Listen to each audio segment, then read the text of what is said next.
Now, to our interview with Alan West, you do not want to mess with this Florida congressman.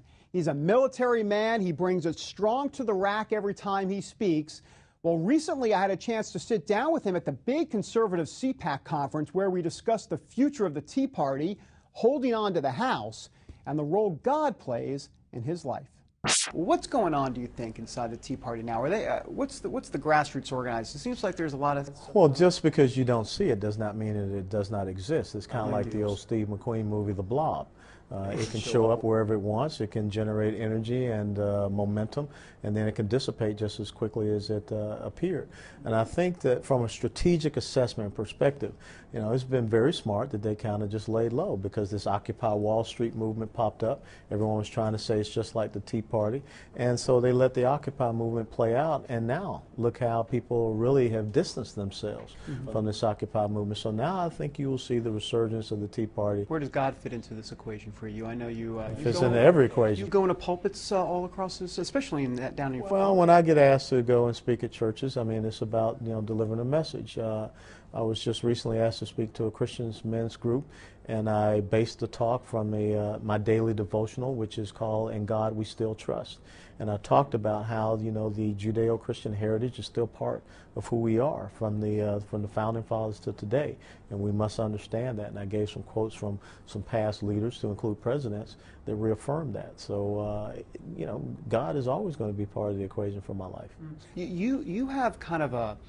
some people will call it kind of an in-your-face style, but I don't know if it's so much that. But you are going to just throw political correctness out the door, and you're just going to call it what it is. And you know, a lot of people see that and go, "Oh, he's not being Christian-like," you know, because of you know you're rabid and you know that whole Debbie Wasserman Schultz stuff. But you know, look, Jesus threw the money changers out the temple. So this is not about being confrontational. It's about standing on principles. You can not like it, but I'm happy to debate you. And the thing is, no one is willing to debate you on the principles. They just don't like the message. And I'm not out there to be liked. It's about being respected. And I'm not going to be a punching bag for anyone. And I think that that's the most important thing that the Christian community has to understand also.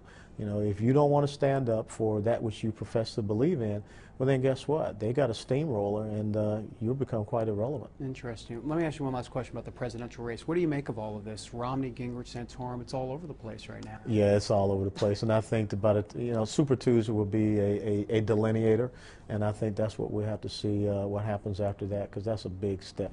A lot of people are talking brokered convention, you know. Could happen. What, 1920s?